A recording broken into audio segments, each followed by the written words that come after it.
Work Shoot Show family? We have a special episode for you guys today. Welcome in. This is, I should have had this up. I hate when I do this to myself, but this is Work Shoot Show episode, I believe 46. Yes, it's episode 46. I'm your host, Mr. Lyndon Burton. I have a very special guest joining us today from The Ringer, Mr. Brian H. Waters. Now, we did this interview before the past SmackDown, so when we talk about the fifth man, that may be a little dated, but everything else is perfect leading up to Survivor Series and everything that me and Brian H. Waters talked about. Love talking to B Waters every time. So when we get out of the interview, however, I will be discussing tonight's Raw, SmackDown on Friday, as well as Full Gear. Now, the Full Gear won't be a full review. I will wait for Pete later this week, along with our Survivor Series predictions. It is intense. I will go over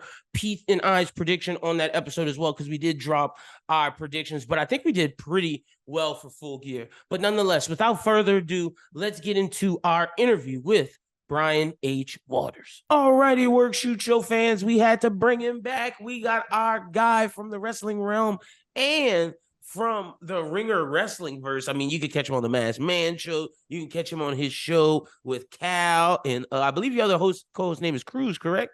Yeah, Ben Cruz. Yes, sir. You can check him out there. But we got Brian H. Waters in the building. How you doing, B. Waters?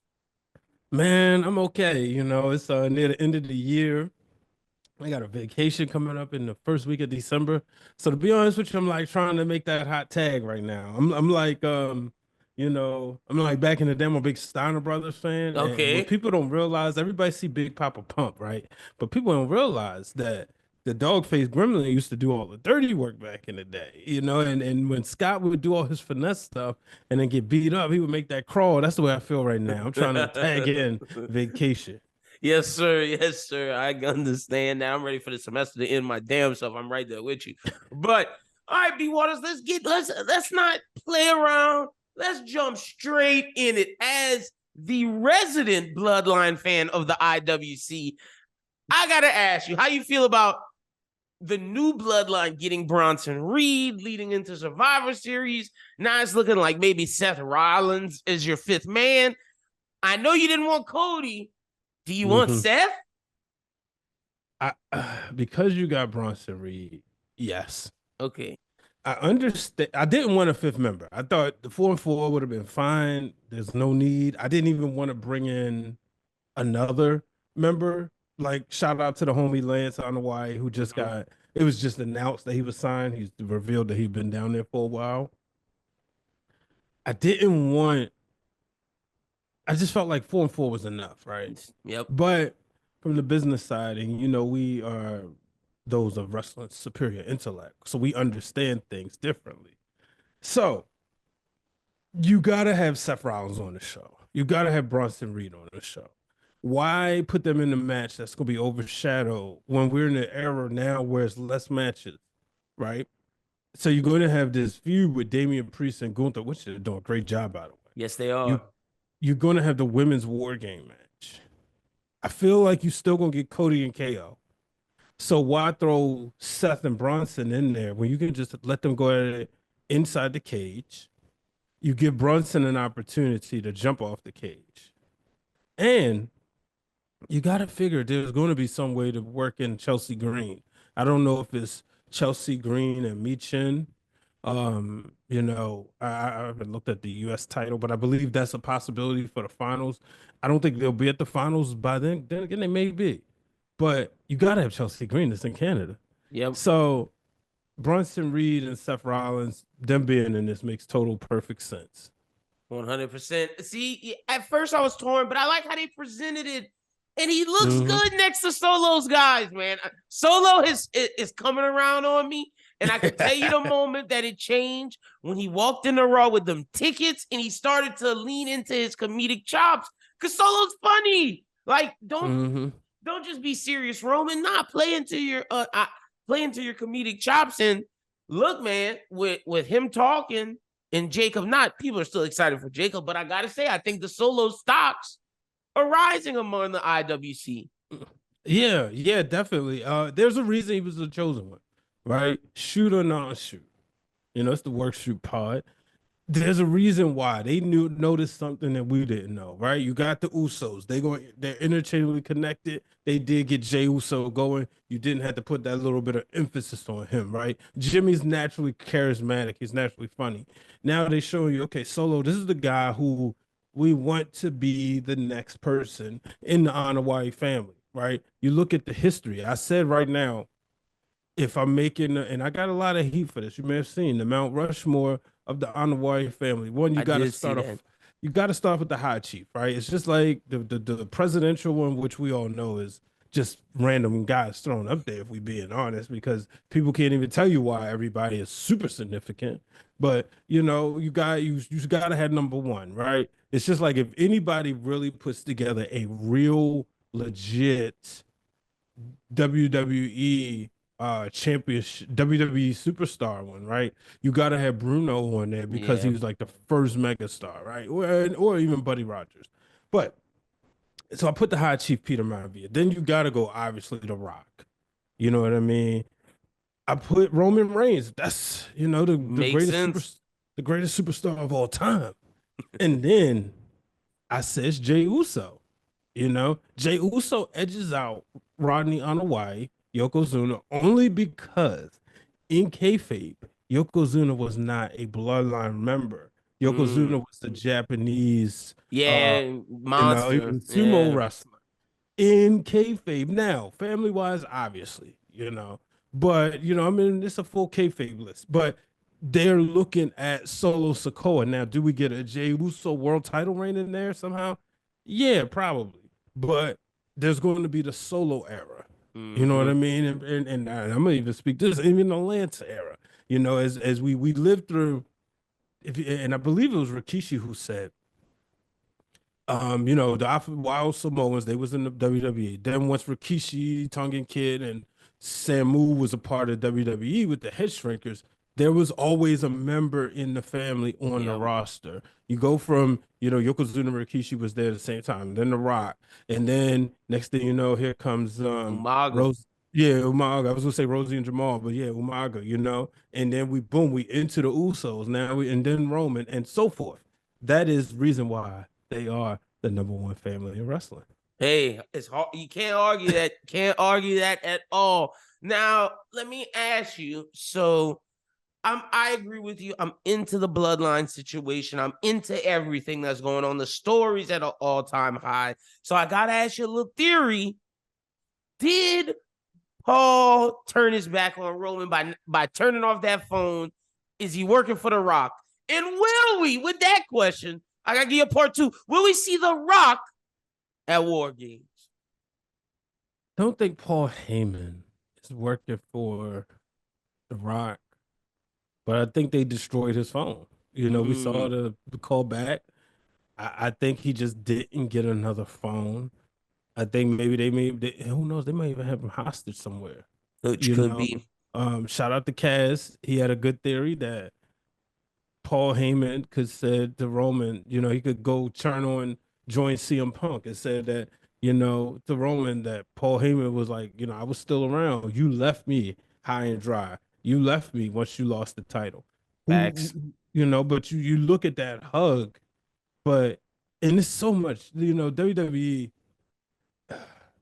I love it because what people don't understand is they get paid millions of dollars and there's so many elements, right? So when people in the IWC think they can outthink the booker, there's so many things happening, right? Like go back to Cody and KO when it all started in Atlanta.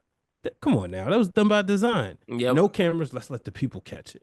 You Mm-hmm. know, same thing when Roman's walking out and he hugs Paul Heyman and they got a healthy distance between them and The Rock, because technically Big Cousin was supposed to console Little Cousin. Yeah, you Mm-hmm. acknowledge him as your tribal chief, but he just went down. He just lost the biggest match of all time. He was And, supposed to console him. and you dipped, yeah. Yeah, and then he comes out there and does this. I don't think, Paul Heyman and The Rock are working in cahoots, but I do think The Rock is working. Solo said it's all a part of the plan. You did. I I always thought. see. I didn't know if that video was supposed to come out. I couldn't tell if that that was one of those where I was like, man, they got me. They got me as a fan. Where the KO one in Atlanta, 100% could see that. The solo one, I didn't know if that was them, if that was just a fan so happened to catch that. But It's done the by way it was design. released, yeah, it was like it had to be a fan. No, that was perfect. I agree. It's an industry, right, that does this better than the NFL, better than the MLB, better than the NBA, right? Where sometimes they can tell wrestlers to say certain things because they know people gonna catch it. You know what I True. mean? The moment if a wrestler let's just say the wrestlers use the bathroom in a shoot, unfortunately, people gonna pull their phones out Yep. once they hit the sink, hopefully. But I mean, it'd be nice if they didn't. But Yeah. you imagine they see two wrestlers there, they're gonna pull their phones out. Guess what? I was at the press conference, the media scrum, Mm-hmm. when LA Knight and AJ Styles happened. Oh, I remember that. I don't believe there were any WWE high level cameras. I know there was a social media person in there, but there's people capturing that stuff anyway. Funny story. I'll give you a story, give you insight, right? So I'm standing there, and I want to say my dude from Big Gold Belt is interviewing Carmelo Hayes. I'm next in line. Mm-hmm. I hear boom, boom, boom, boom, boom, boom. Now, Lynn, you know, we black, Yeah. we from the inner city. You look around, but you don't run to the action. No. So naturally, people Went ran to the, towards the yeah. action. Because here's the thing, I thought a lot of times in those media scrums, right? What happens is you may have a couple of people who are overzealous. Well, Mm-hmm. no, I was here, I was there. You know what I mean? Because not like it's a straight line. And this was more organized because what they told us was, okay, you got 90, what was it, 2 minutes, no more than 2 minutes with the wrestler, and then move on to the next, right? Mm-hmm. So you stood in, like I said, straight line. You sat down next to them. Boom. So in my head, like I know I got like three questions I'm gonna ask. I interview Roxanne and Carmelo. So I'm waiting to talk to Mello. I'm actually going over with Cruz about what we're gonna ask him, right? Mm-hmm. So all of a sudden I hear the noise. So shout out to my lady Queen PR. She was close by where she was right there, and she Mm. captured it. And like I said, they know, okay, people in there with their phones. It's the They gonna media. shoot They're that. gonna Yep. capture this. Boom. Let's get this going. And shout out to LA Knight and AJ Styles because their rivalry was kind of they had to do That something. heated it And up. that was the joke that made it feel so real. Mm-hmm. And like I said, I just thought that at the time I thought it was a couple media people got into it because of the whole situation. But of course they were like, it ain't really about that life. But Yeah.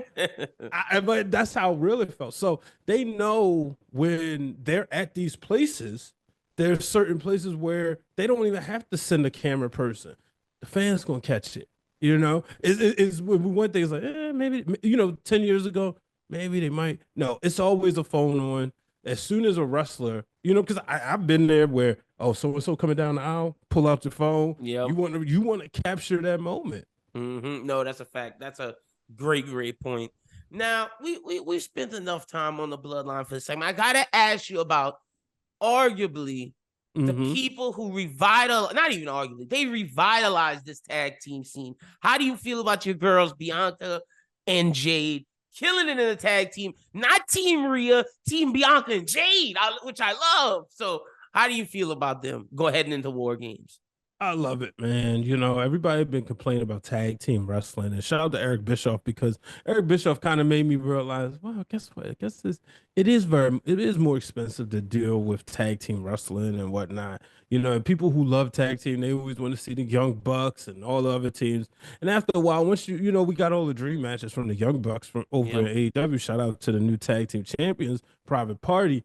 But after a while, it's like, well, you know what can they do, right? And WWE has found a way to make it interesting. And then with the women, Raw is so heavily on the tag team champions. This may be the best run of those titles, because it's not just focused on the stars. The Golden Role Models was great, but we knew it was kind of focused on just the dominance of Sasha and Bailey, where this is like, okay, you have legitimate tag teams, and they lost the titles, regained them.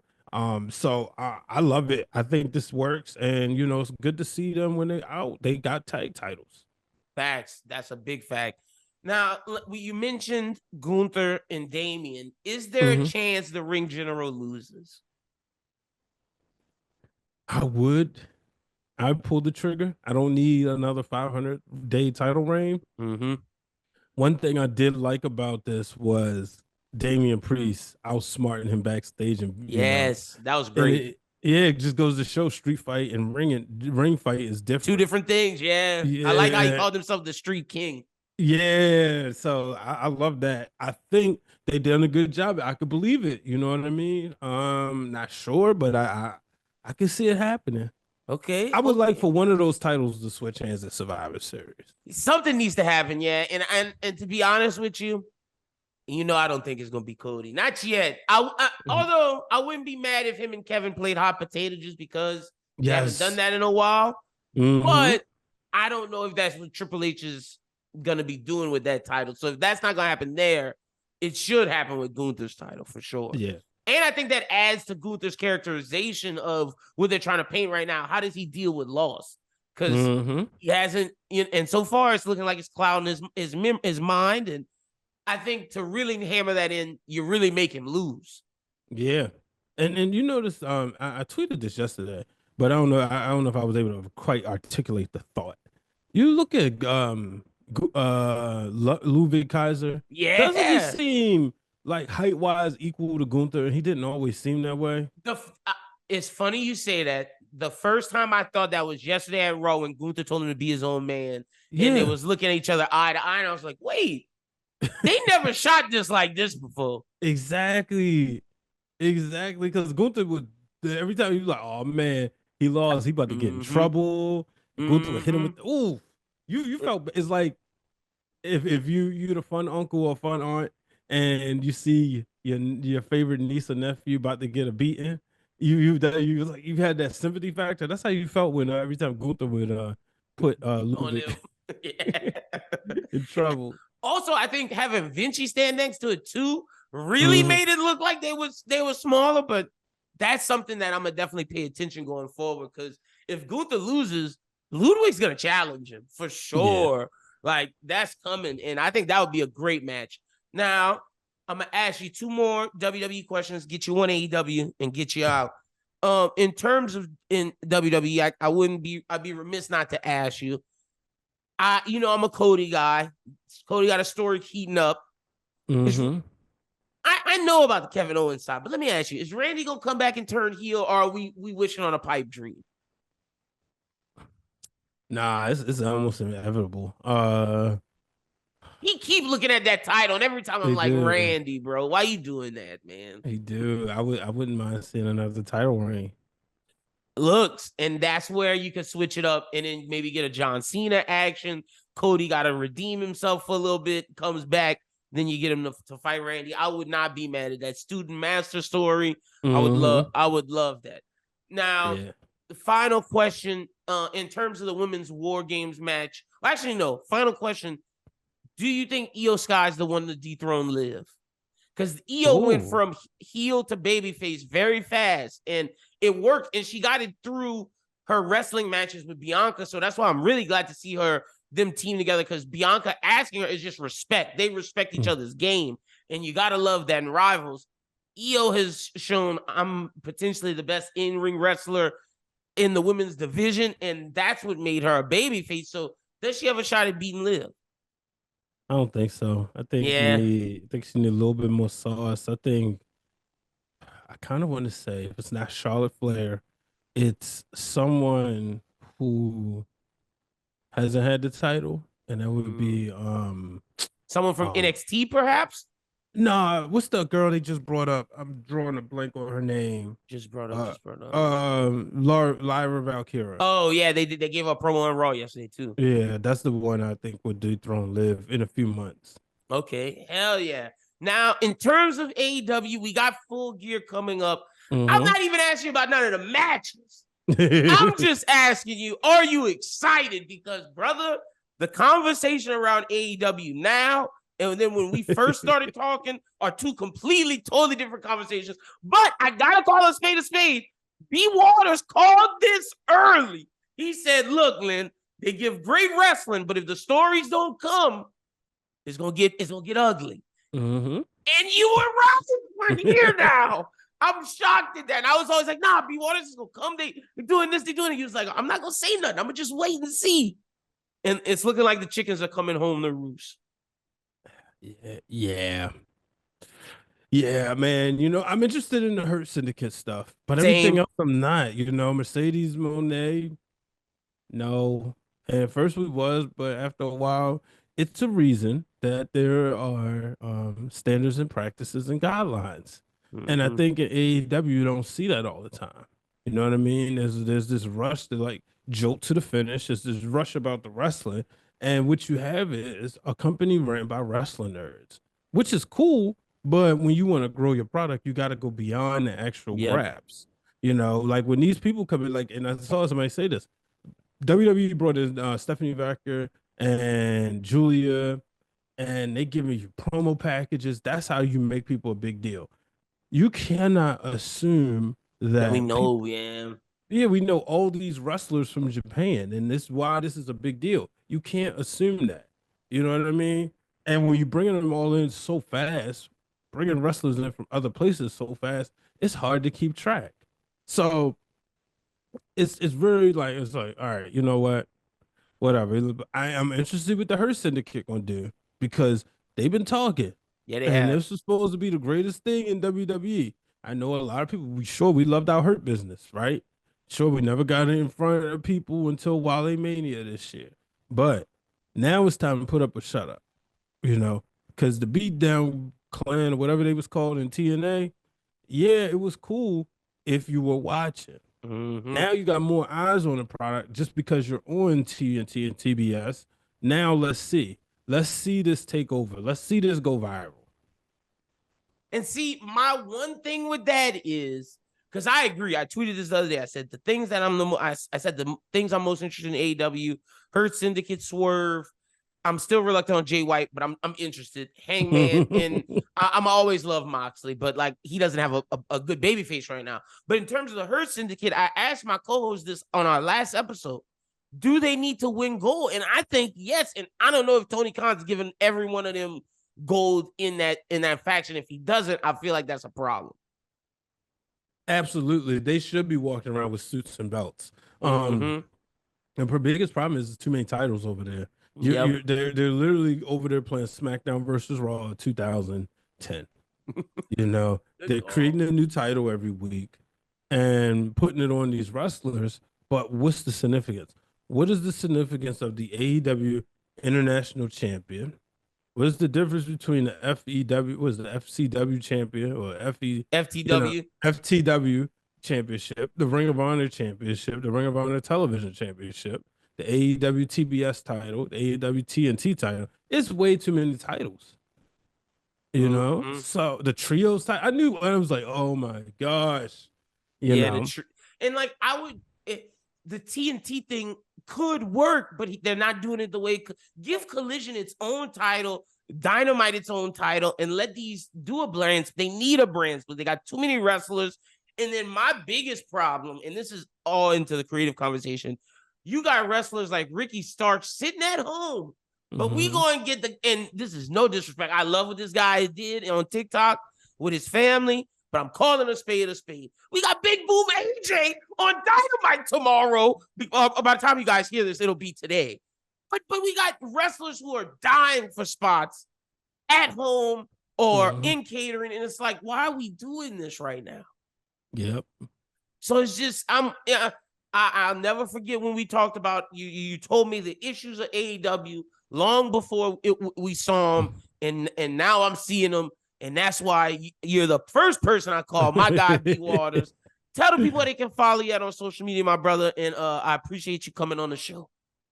I'm on all platforms, that including X, Threads, TikTok, Blue Sky, and Instagram at Brian H. Waters. And follow Ring of Wrestling, same platforms, Wrestling Realm, same platforms.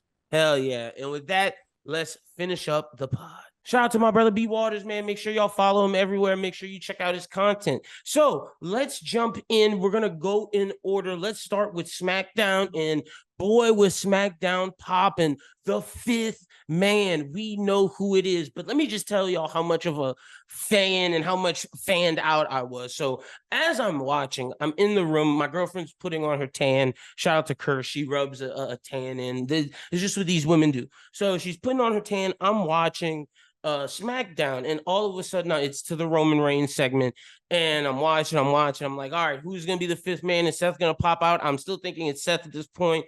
And even though Roman did say in that episode, no to Cody, no to Seth, it was basically blatant, but I can feel that if Bronson Reed did something that, Seth may come out and help. I'm still thinking with the Vince McMahon run stuff, even though this is Triple H and it's been Triple H for a while, typical WWE would have went back on that.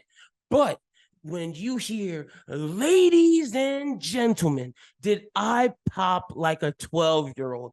I'm screaming. My girlfriend's like, shut the fuck up. And I'm like, no. And she's like, what's going on? And she just sees the happiness on my face. She's like, whatever. And she goes by her way. I'm just loving Paul Heyman doing his thing. And I'm like, okay, who's the fifth man going to be? And when his music drops, when Cult of Personality drops, I was like, OMG, Triple H is fucking cooking. There are so many implications for this. You have, first off, the Seth Rollins blatant thing where Seth Rollins, CM Punk goes with Roman's enemy. On top of that, he's helping put Roman back in charge.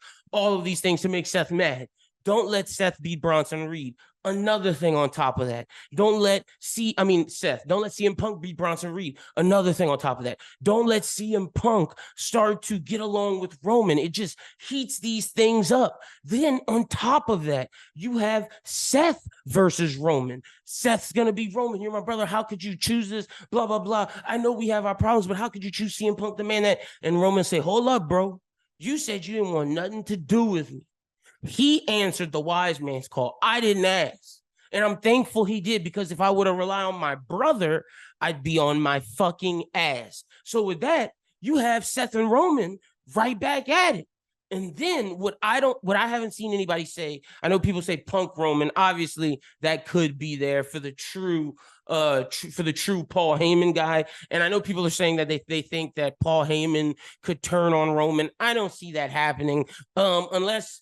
And this is where I'm going to say it could happen. The only way I see Paul Heyman turning on Roman, it's not for CM Punk.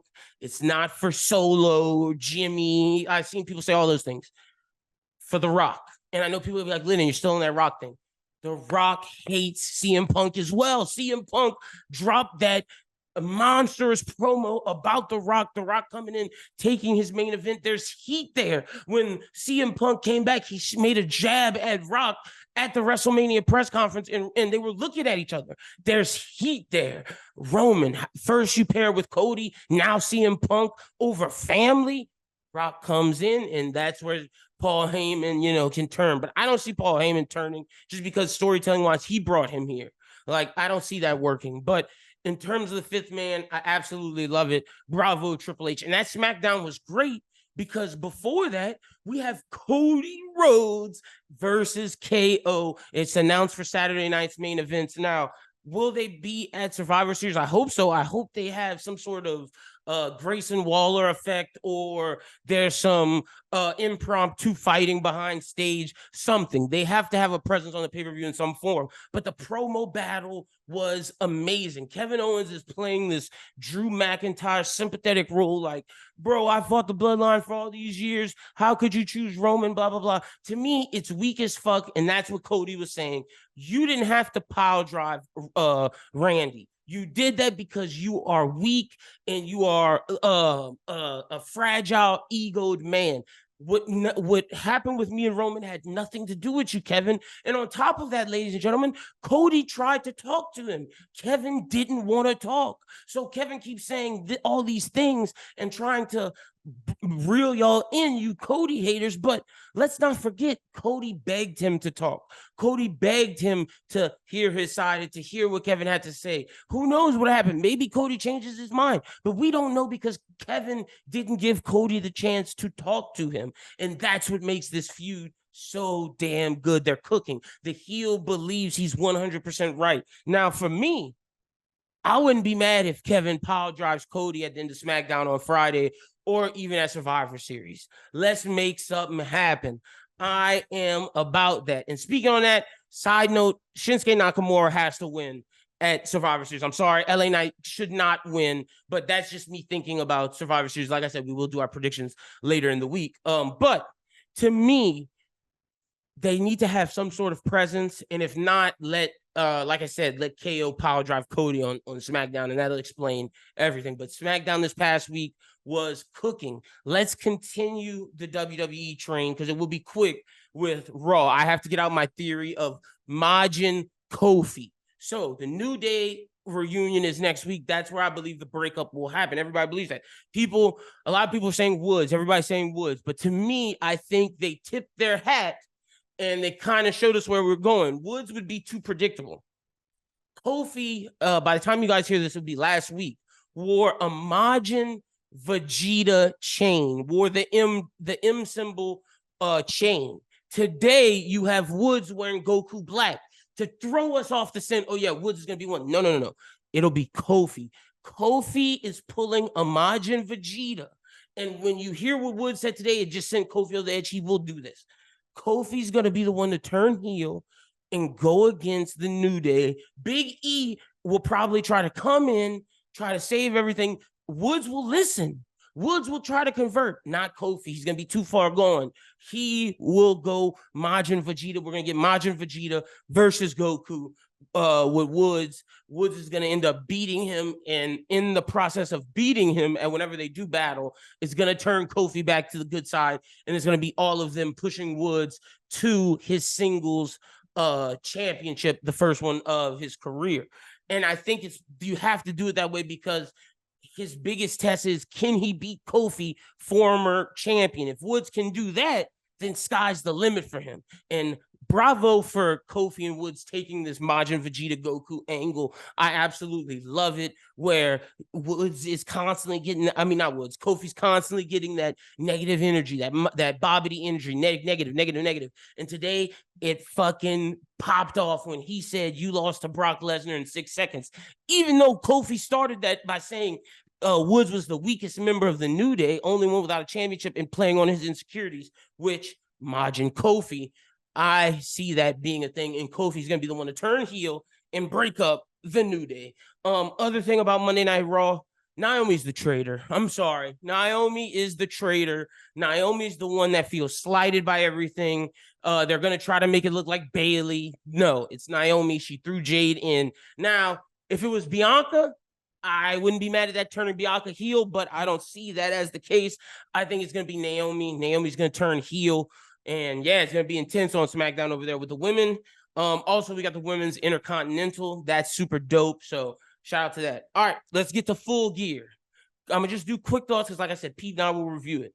Full Gear, it was too long, ladies and gents. It was too long, and you can tell by the crowd wasn't in it all the way. Also, I do think it's a problem that the crowd was the most hyped for the Costco guys. Like, they were more hyped for them than any other of the matches, man. And I think that's a problem when you look at AEW fundamentally, because I think the problem with this pay-per-view is creatively it suffered.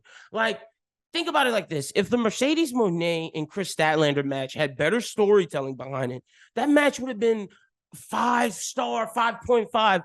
It was almost the best match of the night in ring, right behind Fletcher and Ospreay. And I have the same complaints with Fletcher and Ospreay, even though Fletcher and Ospreay had a little more story than Mercedes Stat. But if Mercedes and Stat have a great story behind it, we're talking about women's match of the year, potentially. That's how good those ladies are doing. Mercedes showed she still got it for all the Mercedes haters. I never doubted. Statlander has it, but just look at this. Statlander had something going with Stokely, and all of a sudden they cut it.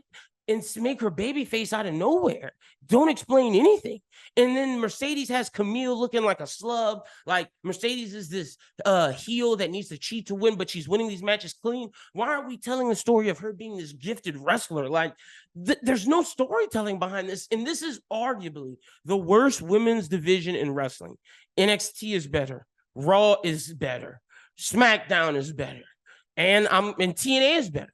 I'm sorry. This women's division is lacking, and you can see it through the pay-per-views. Mercedes Moné and Chris Statlander made fried chicken with chicken shit. Tony Khan is giving them chicken shit creative, and they turned it into chicken.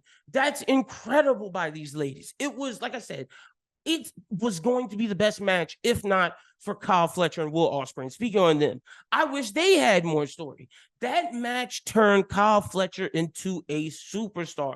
He was a monster after this, but I have to say this, Tony Khan better not fumble it.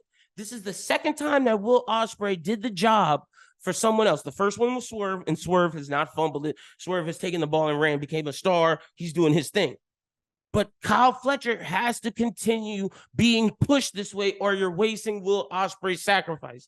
And boy, I'll say this. My favorite thing about Kyle is his kicks. Every time he kicks, it's like, it makes my skin crawl, because I'm like, that is a bone-crushing kicks. Like, the way that man chains together the kick to the face, the midsection, the knee, the way he was chaining those things together against Ospreay was freaking fantastic. In every way he was countering the hidden blade into either a power bomb or a power drive, whatever. Every time he countered the hidden blade, I was like, this is amazing. Obviously, people are going to talk about the power driver on the steps. That was, that's AEW. I'm not one of those people that's going to hate on that. I actually love deathmatch wrestling through guys like Terry Funk and Mick Foley, watching their old matches, watching their matches on Onita's platform in Japan. I forget I think it's F something W. I didn't want to mess it up, but Otashi Onita's wrestling company. I love stuff like that. I like deathmatch wrestling. I watched the Moxley, Nick Gage, CZW thing. Moxley's one of my favorite wrestlers. Funny enough, Cody's my other one, but Cody even gets into some of those bloody matches. So I like that. And I love Swerve and Hangman's Texas Deathmatch. So I'm not mad at the steel thing like other people are. I thought this match was fantastic, but if you add just a smidge more story, it goes from just a 5-star in-ring to 5.5, this mega match of the year candidate. And that's the difference between this match and Drew McIntyre CM Punk. Drew McIntyre CM Punk had so much story that by the time we got to the match, the tension was so high and everything was worth it. Everything that they did made sense based upon the story. It made sense, but it was just like a good wrestling match. And you see creative harming things when you look at the Ricochet match. I'm sorry. Ricochet, you can't lead a company like that, brother. That was horrible. You look like you were not in it. You're trying to show us you can do other things other than the flippy shit, and I ain't buying it, brother. I ain't buying it. I'm sorry. Ricochet just needs to join the Hurt Syndicate and call it a day, because that was a horrible match. Takeshita, he wasn't that much better either. So that's my thing on that. Favorite match of the night, like I said, I loved Will Ospreay, Kyle Fletcher, Mercedes Moné, Chris Statlander, Hangman, and Jay White. Bravo. I didn't expect to see this technical side of them where they're targeting body parts and really honing in on that to get the win. They told a great story in ring as well. I'm very excited that now Jay White is in the main event, and I will do, if I don't talk with Pete about this in the review, I'll do a separate video on the ending of how Christian, Hangman, Jay White, and Darby Allin are all in the mix for the John Moxley's belt. I do believe at World End, since Darby's in the Continental Classic, we'll probably get Christian Cage, Jay White, and Hangman in a 4-way against John Moxley. But I'll do a more in-depth video on that. But in speaking on the Hangman Jay White match, loved it. Absolutely loved it. And then the other match that I loved was Bobby Lashley and Swerve. They're making the Hurt Syndicate look so strong, as they should. And then in the presser, MVP handled that marvelously. I can't wait to see Shelton Benjamin in the C2 in the Continental Classic. I think that'll be great. Now, in terms of Moxley Orange, love the match. Didn't really care for the finish. It was very jumbled, but like I said, I'll make a separate video on that. But that's pretty much my quick Full Gear thoughts. SmackDown Raw. Want to thank Brian H. Waters for coming on to the show. And with that, let's finish up the program. Oh, follow me at linbwt.bsk. I believe it's social for Blue Sky. Yeah, linbwt.bsk y.social for Blue Sky, and then LimbBWT on Twitter. I'll put all the links in the description. But be on the lookout for the Survivor Series War Games predictions, as well as our Full Gear review. Until next time, peace.